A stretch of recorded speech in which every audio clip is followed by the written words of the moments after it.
अपने हाथों को उठाओ, बोलो आज जितना वचन मैं सुनूं, पवित्र आत्मा के कार्य देखूं, उनसे मैं आशीषित हूं, मेरी जिंदगी सेम न रहे। उठाओ अपने हाथों को, मांगो। प्रभु यीशु मसीह के सामर्थ्य नाम में हम मांगते हैं। एक वचन बाइबल में लिखा है, बाइबल में लिखा, इसहाक की माता की मृत्यु के बाद इसहाक की पत्नी के द्वारा परमेश्वर ने उसको शांति दी। आपकी लाइफ में मैं खुदावंद की चीजों को एंट्री करता हुआ देख रहा हूं।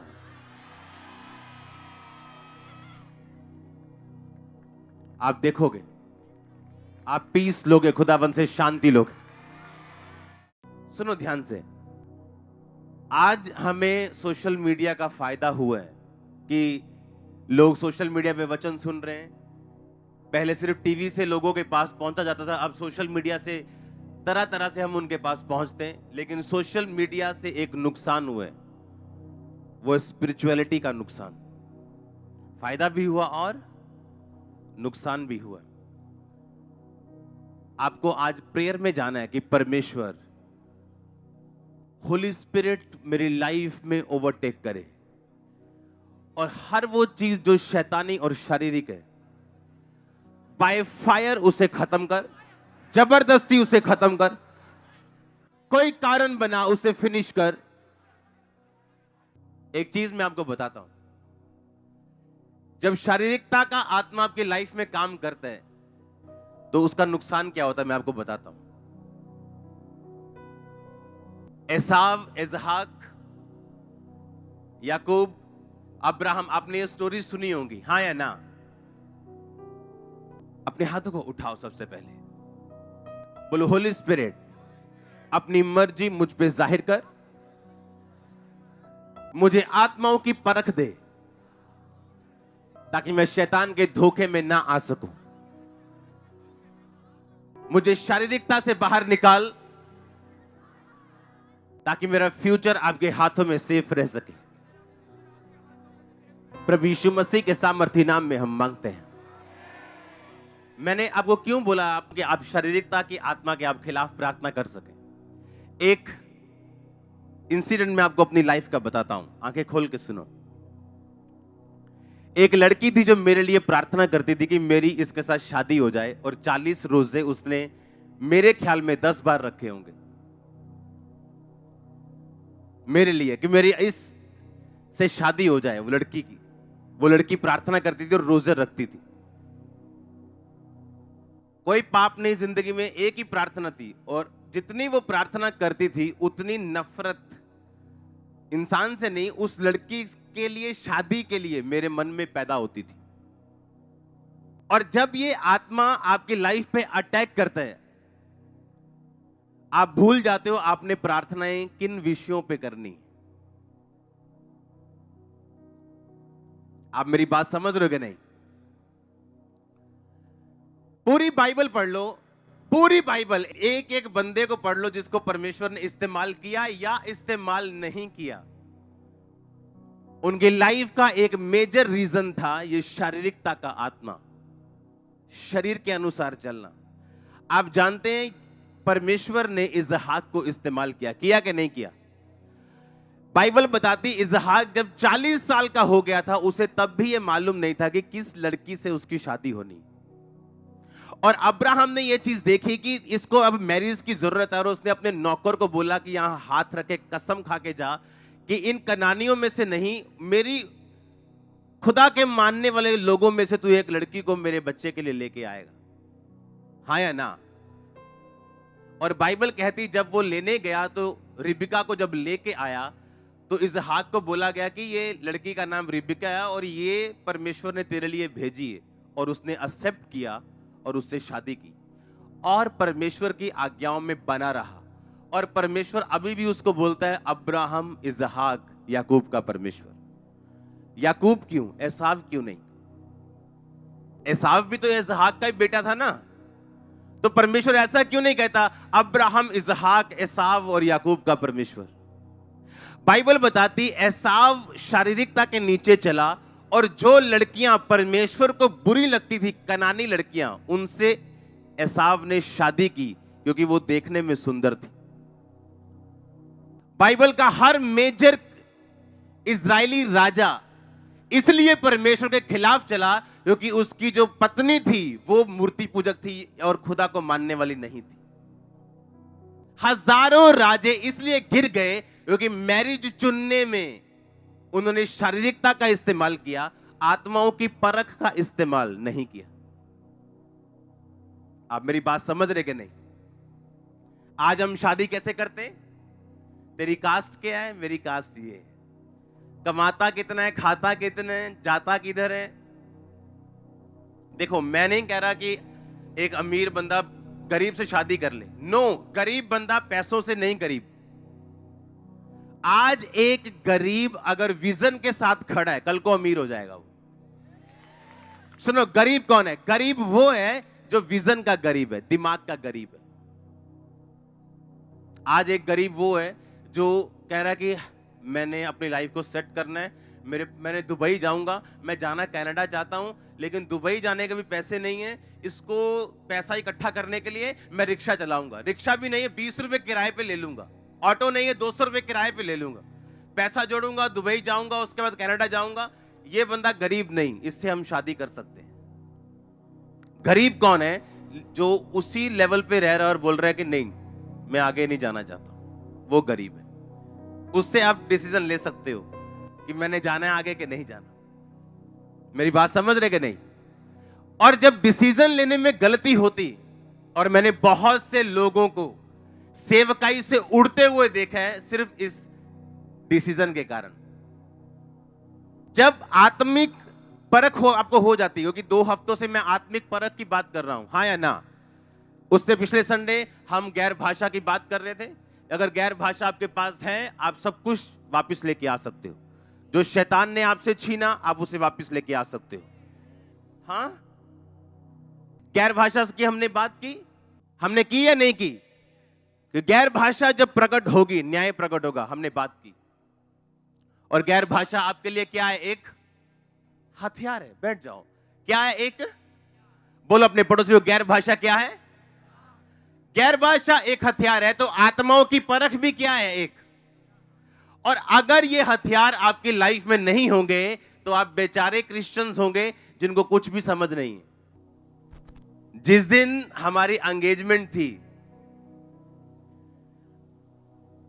उस दिन ये पूछ रही थी, आपको पता है मेरी कास्ट क्या है? मैं कहा नहीं, मेरे को पता नहीं क्या है, क्योंकि हम पहले कभी मिले नहीं थे, कभी बात नहीं की।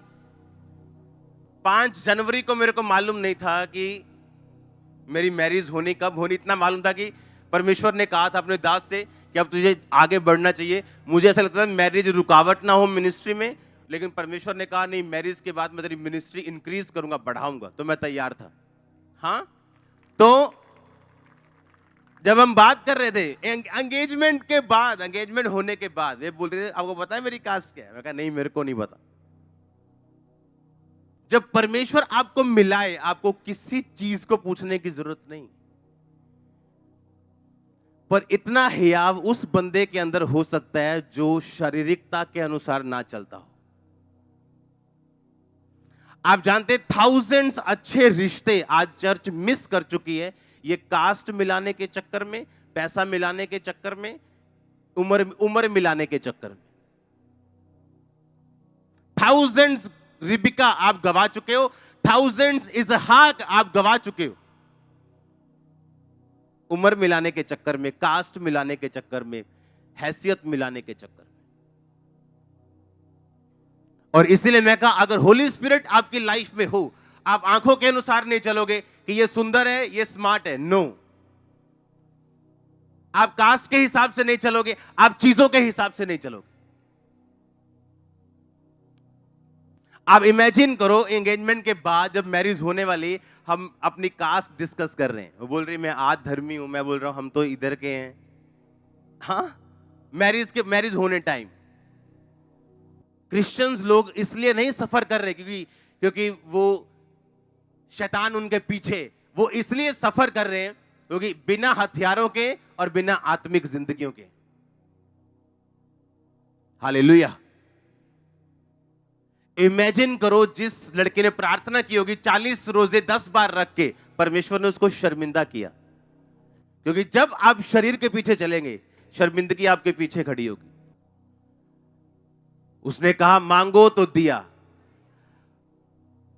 बाइबल कहती इजरायलियों ने जब मांस मांगा कुड़कुड़ा के, परमेश्वर ने मांस तो दिया पर प्राणों को सुखा दिया। मुझे कनाडा जाना है, प्रभु कहता है मेरी इच्छा नहीं है, मुझे फिर भी जाना है। आप जाओगे कनाडा और पहुंच भी जाओगे, पर उसके आगे का रिजल्ट मैं आपको बताना नहीं चाहता।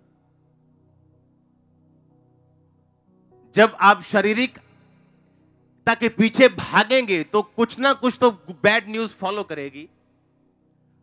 और जब आप प्रेयरफुल होंगे और होलीनेस में होंगे और स्पिरिट में होंगे तो गुड न्यूज आपको फॉलो करेंगी। कोई उन्हें ब्लॉक नहीं कर सकता आपकी लाइफ में। इसलिए मैंने कहा स्पिरिचुअल ना होना घाटे का सौदा है। शैतान कुछ भी मीठा दे दे वो भी घाटे का ही सौदा है। और यीशु मसीह जितनी मर्जी कड़वाहट दे दे वो बाद में मिठास में बदल जाएगी। और उसकी कड़वाहट 2 महीनों की होगी और मिठास 200 साल की होगी।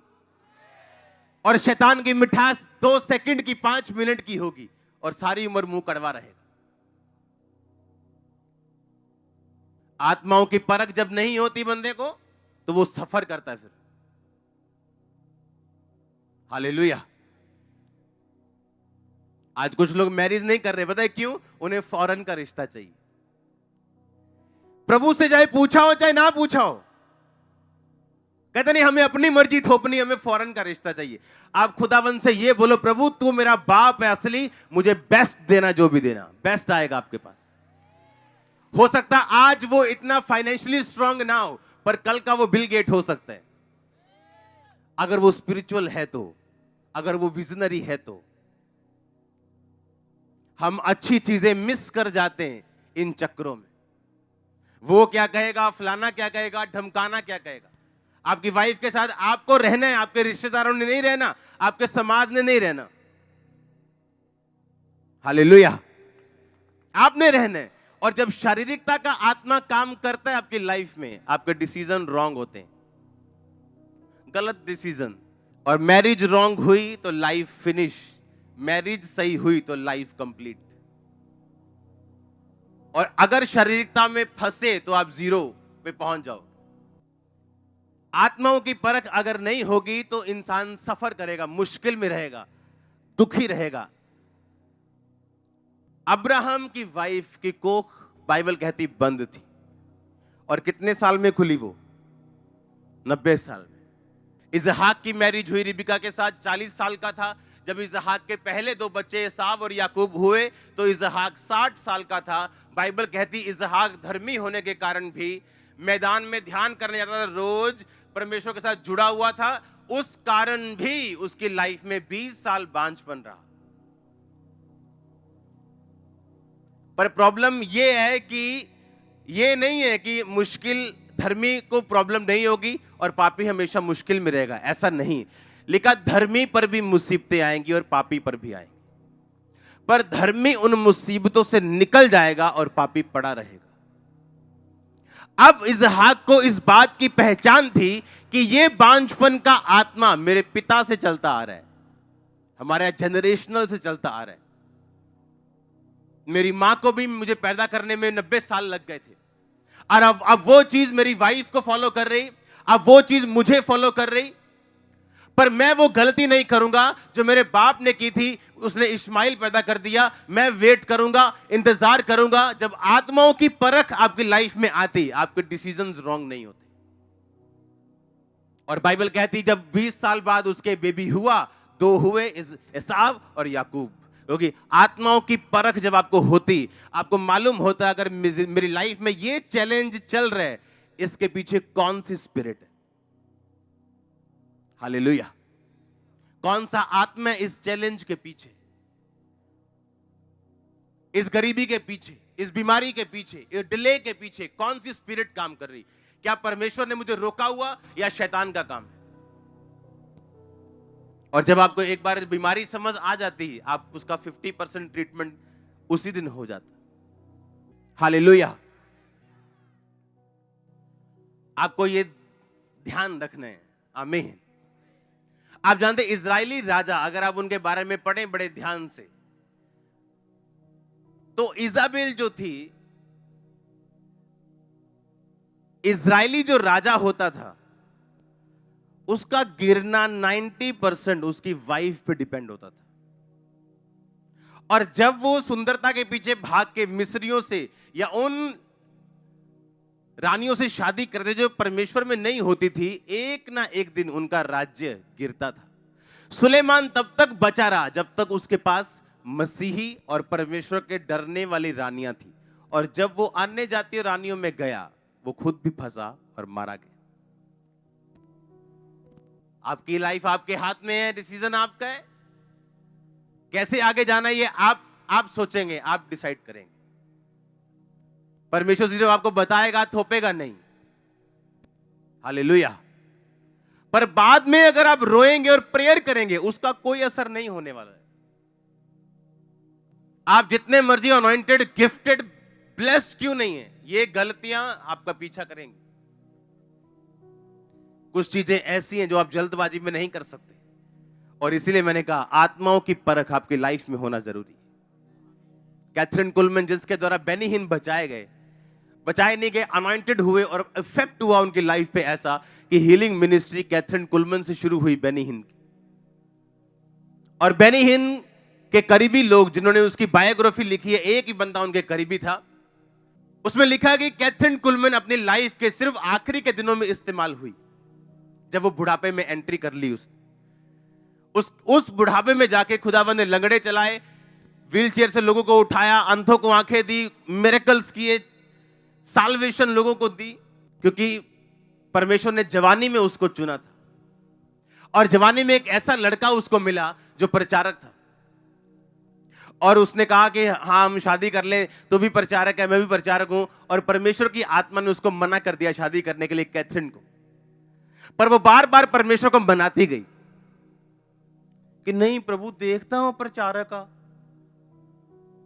आप जानते परमेश्वर एक बार अगर मना करे, परमेश्वर ने कहा उसको कि इजरायलियों को श्राप देने मत जाना। कहता ठीक है जी। 2 दिन बाद फिर कहता प्रभु मैं जाऊं। मालूम प्रभु ने क्या कहा? हैं? नो, प्रभु ने कहा जा। पहले परमेश्वर ने कहा था मत जा, अब कहा क्या परमेश्वर बदल गया? परमेश्वर को मालूम था तू एक ढीठ व्यक्ति है, तूने फैसला कर लिया है, तो तू अब जा। और उसने फैसला कर लिया था कि मैंने शादी इसी से करनी, और उसने शादी की। और जब तक उनकी मैरिज रही तब तक वो इस्तेमाल नहीं हुई। उसने प्रीचिंग भी की, उसने टीचिंग भी की, पर प्रभु ने कभी काम नहीं किया जब तक वो अलग नहीं हुई और उसकी लाइफ फिर शुरू हुई। आप समझ रहे मेरी बात? ये इतना सीरियस मैटर है, आत्माओं की परख, खुदावंद की आत्मा के अनुसार चलना, क्योंकि ये लाइफ है। एक रॉन्ग डिसीजन आप उसे प्रेयर के साथ कभी सही नहीं कर पाओगे। आप 20 साल बाद रियलाइज करोगे कि वो गलत डिसीजन था, और अपने बुढ़ापे में जाके वो इस्तेमाल होती है। अपनी जवानी के दिनों में वो अपनी मन मर्जी करती, चाहे चुनी हुई थी, खुदावंद के करीब थी, आत्मा पाया था, वरदान भी पाए थे, लेकिन वो किसी काम के नहीं। जब आत्मा की परख, जिसकी मैं 2 हफ्तों से बात कर रहा हूं, जब नहीं आपकी लाइफ में होती, तब ये चीजें होती। हालेलुया। आपको प्रेयर में रहना, बाइबल को पढ़ना, उसको अंदर समाना अपनी लाइफ के, कोई लीकेज नहीं रहने देना अपनी लाइफ में, अपनी स्पिरिचुअल लाइफ में, तो आप इन चीजों से बचे रह सकते हैं। तो परमेश्वर आपकी अगुवाई करेगा, वो आपको लेके जाएगा डे बाय डे, दिन प्रतिदिन। आप समझ रहे मेरी बात को? परमेश्वर ने दोबारा उसको नहीं बोला नहीं अब नहीं, तेरे को बोला नहीं जाना। परमेश्वर कहा नहीं, चला जा, क्योंकि तू ढीठ व्यक्ति है, तूने सोच लिया है, तू क्या करना चाहता तूने सोच लिया है। और जब वो वहां गया तो उसे ट्रबल मिला सिर्फ, और उसको बाद में नुकसान हुआ उस चीज का। हर अच्छा दरवाजा खुदा की ओर से नहीं, हर एक दुख शैतान की ओर से नहीं। अगर आप स्पिरिचुअल हैं, अगर आप परमेश्वर की अनॉइंटिंग, उसकी रजा के, उसकी मर्जी के नीचे हैं, तो आप 200 नेगेटिव चीजों को अपने आसपास पॉजिटिव में बदलता हुआ देख लेंगे। आप देखेंगे हर नेगेटिव मिल मिल के पॉजिटिव बन रहा है आपकी लाइफ। मैं आपको होली स्पिरिट से मैसेज दे रहा हूं, अगर आप खुदा के साथ वफादार हैं, सुनो, कुछ भी परमेश्वर कहता है, कुछ भी ऐसा नहीं होगा जो तूने खोया होगा। तू हर चीज को रिकवर करेगा। मैं नहीं जानता ये आमीन किसका ऊंचा है। मैं कह रहा हूं यीशु मसीह के नाम में तू हर एक चीज को रिकवर करेगा। यीशु मसीह के नाम में तू हर एक चीज को रिकवर करेगी। In the mighty name of Jesus, hallelujah. ये मसीही लाइन ये वैसी नहीं है जैसी दिखती है। हालेलुया। ये सक्सेस, आज थर्सडे देखो, संडे बना हुआ है, आज मॉर्निंग मीटिंग है, ऑर्डिनरी मीटिंग। हाँ, सुनो ध्यान से, ये सक्सेस, इसको वैसा मत देखो, इसको जैसा देखना चाहिए इसको वैसा देखो। ये दान वरदान लोगों को नरक लेके जाने के लिए नहीं, स्वर्ग लेके जाने के लिए।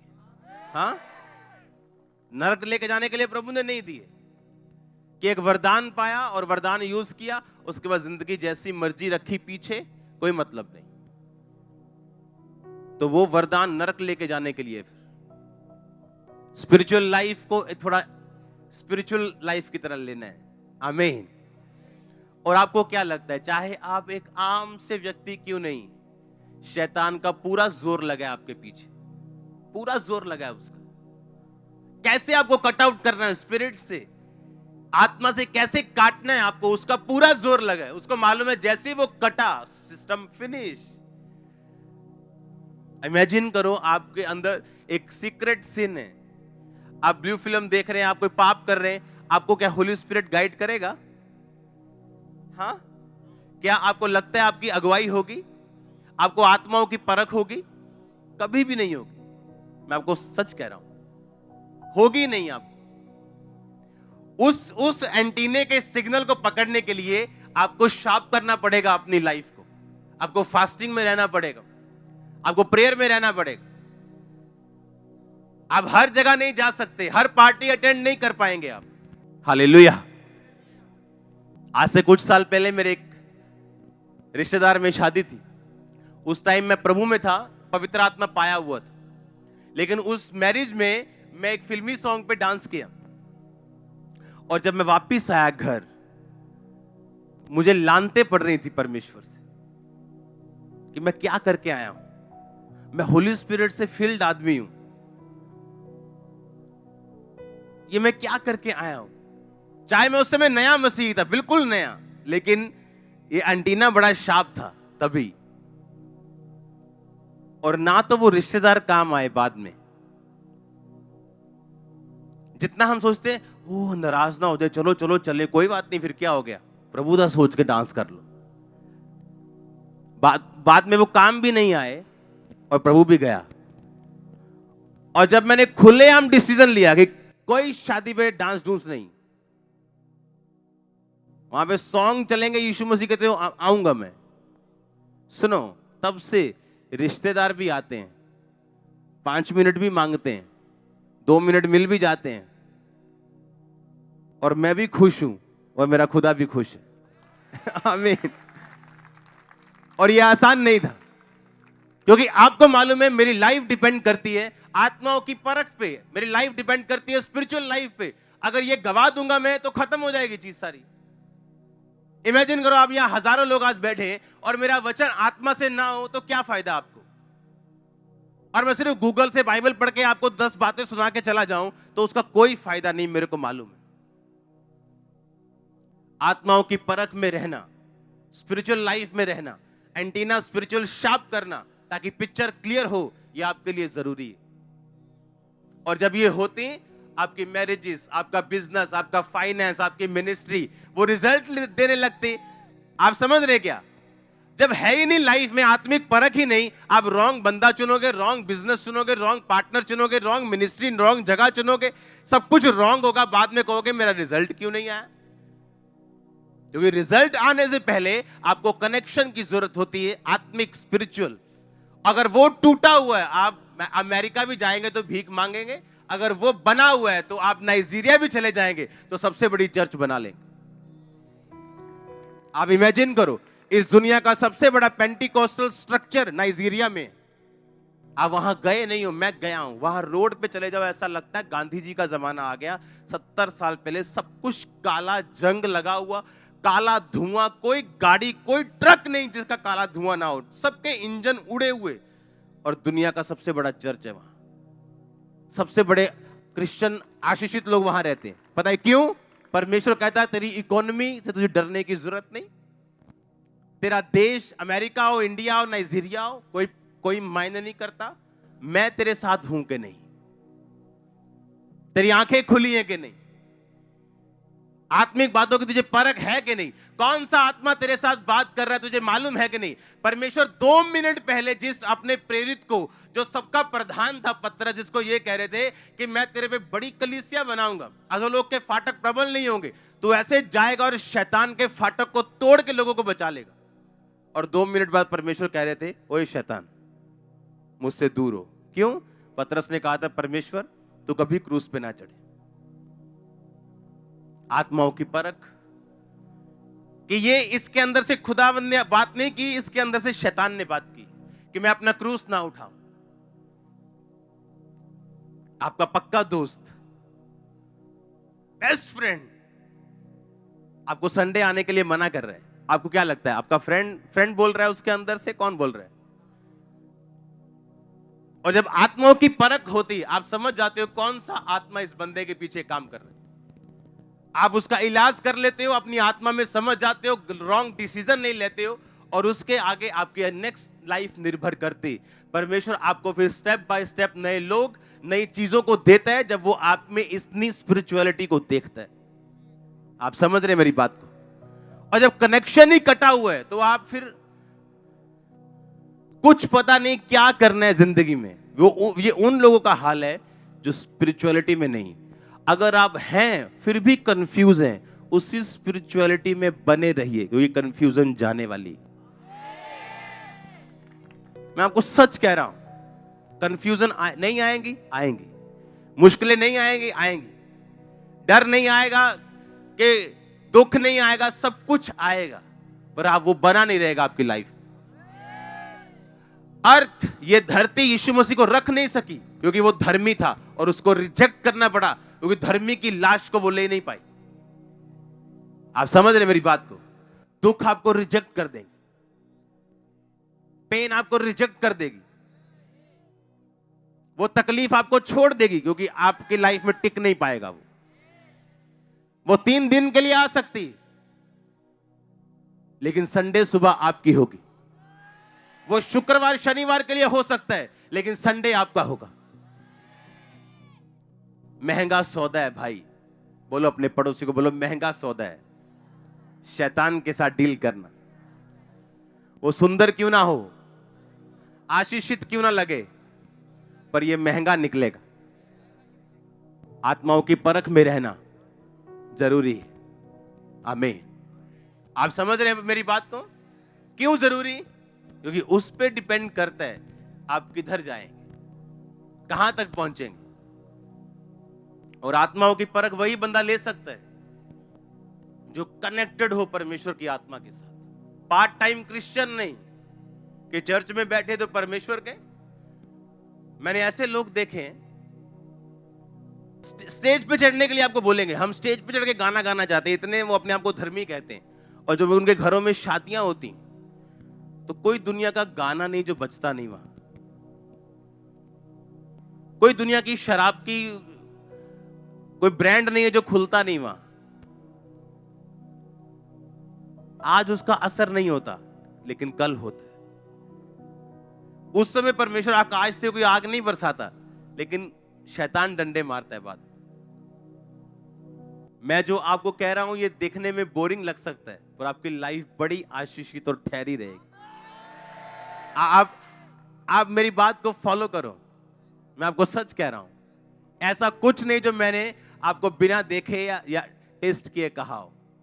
आपकी लाइफ ब्लेस्ड होगी। जो लोगों के घरों में झमेले झंझट जो मुसीबतें होती आप उसे नहीं देखोगे अगर आप उस रीति से चलोगे जिस रीति से एक क्रिश्चियन विश्वासी और परमेश्वर के लोगों को चलना चाहिए। नहीं जी, मेरा तो घर वाला कहता होने वाला, मैं तेन ले जाऊंगा चर्च।